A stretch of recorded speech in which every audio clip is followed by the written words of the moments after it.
You're standing in the shadow of stone walls. The air is thick with fear. Before you, a man is bound, silent, trembling. You see the instruments laid out like relics of cruelty: blade, iron, flame. You know what comes next. But knowing doesn't prepare you for the sound. The first cut, the scream that tears through the corridor like the last word of a dying language. This isn't war. This isn't battle. This is something colder, more deliberate. This is the erasure of a man, piece by piece, in the name of power. Castration. The word itself carries weight. Ancient, brutal, final. For centuries it wasn't just punishment, it was strategy. It was control. A way to strip not only flesh but future, not only body but identity. And the methods? They were as varied as they were horrifying. Before we go deeper, I'd be fascinated to know, where in the world are you watching this from? It's still surreal to me that a story this dark, this buried in history's margins, can reach someone halfway across the globe, sitting exactly where you are right now. What you're about to hear isn't myth. It's documented, recorded in royal archives, medical texts, religious manuscripts, and the quiet testimonies of those who survived. 7 methods. 7 ways humanity found to destroy what it feared most: the power to create, to continue, to resist. Some were swift, others slow. Some were public spectacles, others private rituals wrapped in the language of the divine. But all of them left scars deeper than skin. Let's begin where it always began, with the blade.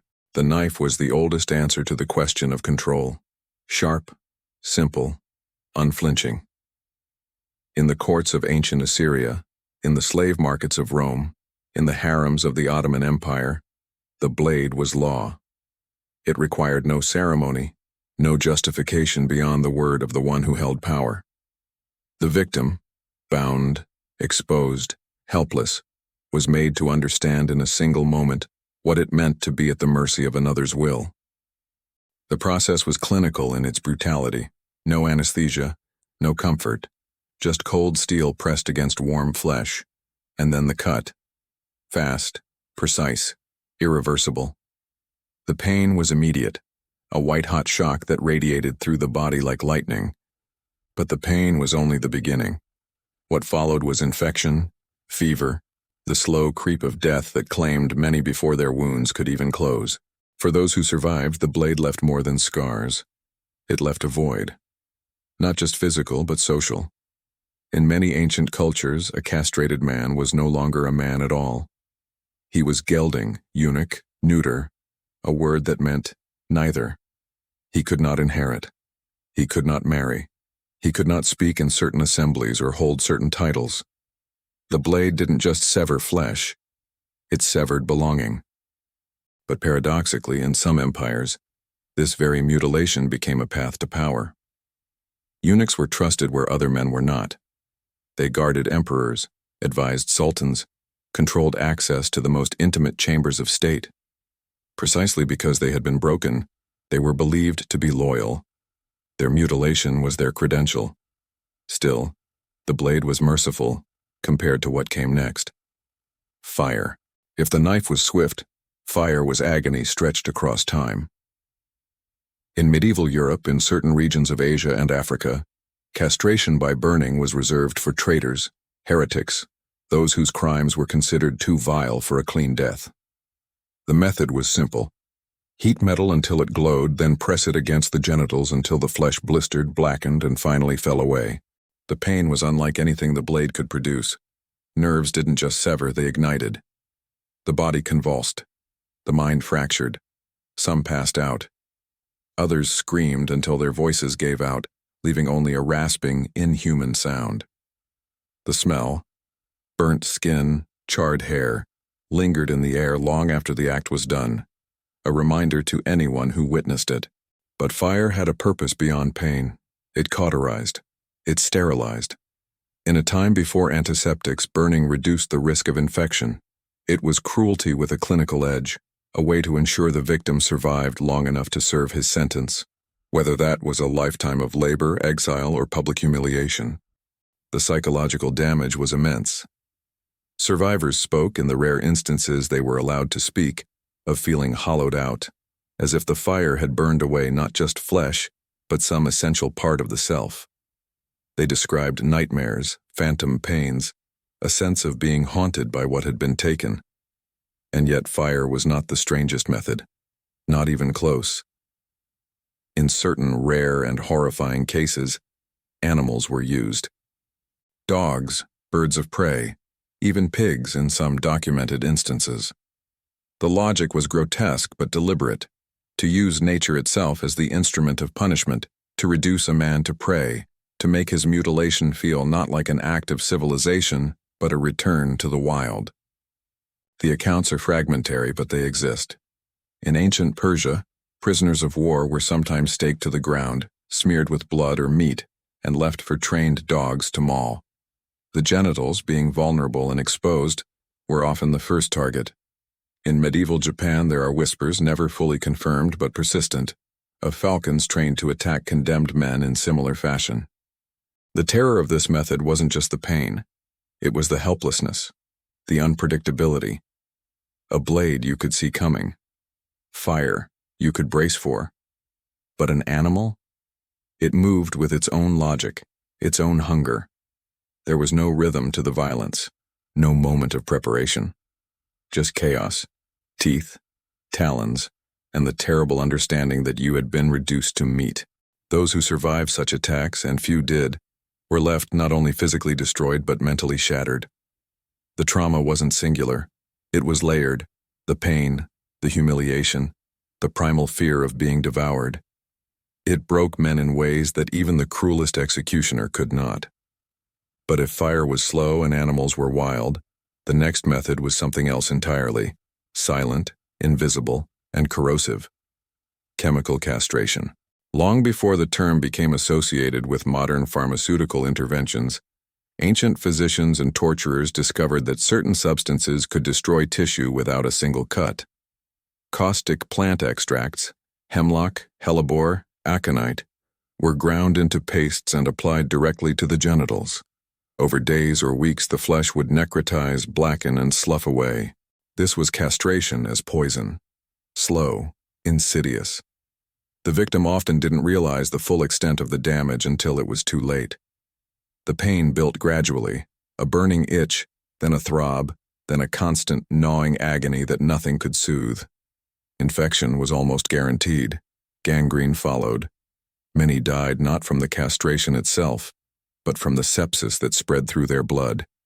What made this method particularly cruel was its invisibility. There was no dramatic moment, no public spectacle. It was a quiet destruction, carried out in cells or sick rooms, away from witnesses. The victim's suffering was private, unacknowledged. Even their death, when it came, often went unrecorded. Chemical castration also had a chilling legacy. It laid the groundwork for modern attempts to control sexuality through drugs, hormones, suppressants, so-called treatments, imposed on prisoners, dissidents, and those deemed sexually deviant. The substances changed, but the intent remained: to erase desire, to neutralize threat, to render the body docile. And then there was crushing. If chemicals were slow, crushing was obliteration. Heavy stones, iron presses, hammers. In the dungeons and execution yards of medieval Europe and Asia, castration by blunt force was reserved for the worst offenders, men whose crimes demanded not just punishment, but annihilation. The method was simple: place the genitals on a hard surface, then bring down overwhelming weight. The sound alone was enough to haunt witnesses. The dull, wet crack of bone and tissue giving way, the immediate piercing scream, the blood that spread in dark pools across the stone floor. This wasn't surgery. It was demolition. The goal wasn't to remove, but to destroy, to leave nothing intact, nothing recognizable. Many victims died within minutes from shock or blood loss. Those who didn't faced a life of chronic pain, infection, and disability. But crushing carried a symbolic weight too. It was power made literal: the executioner's hammer, the stone's mass, They embodied the full force of state authority bearing down on a single, fragile body. It was a message.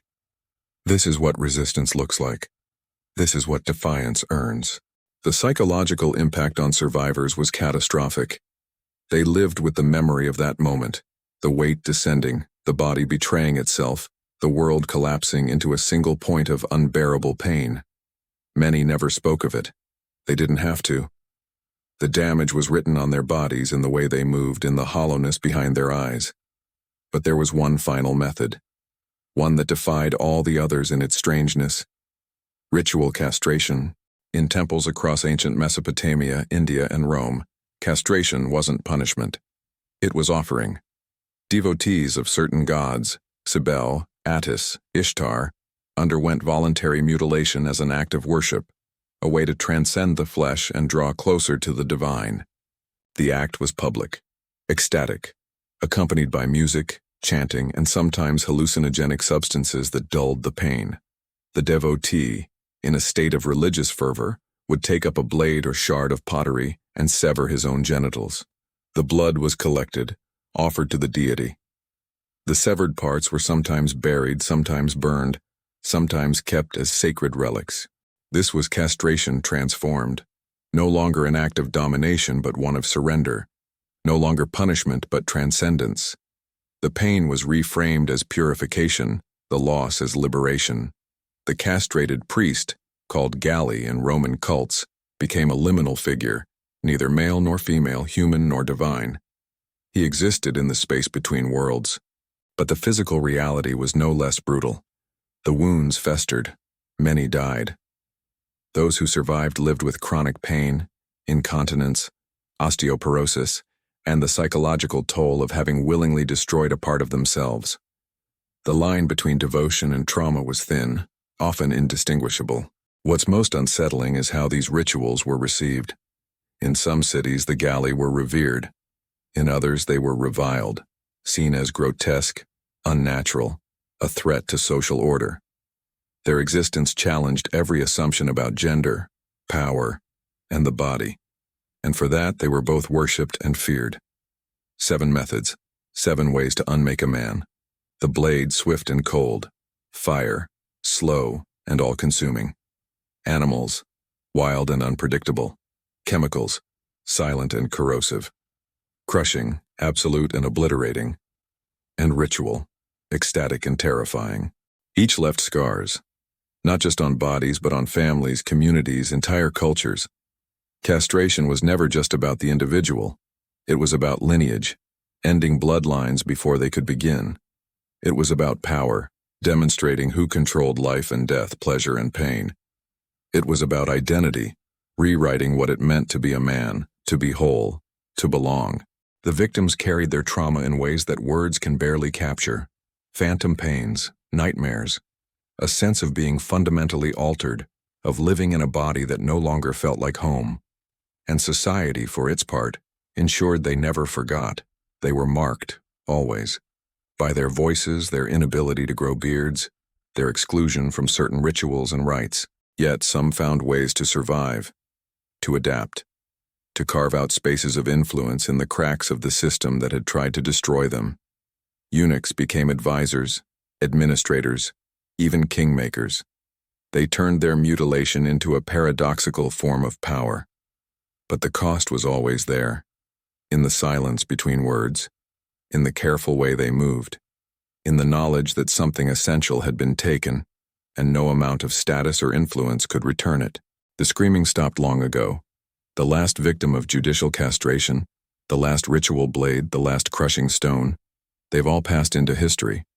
But the echoes remain, in the archives, in the artifacts, in the quiet, uncomfortable awareness that this was done, for centuries, by people who believed they were acting rightly. Castration was many things: punishment, control, purification, power.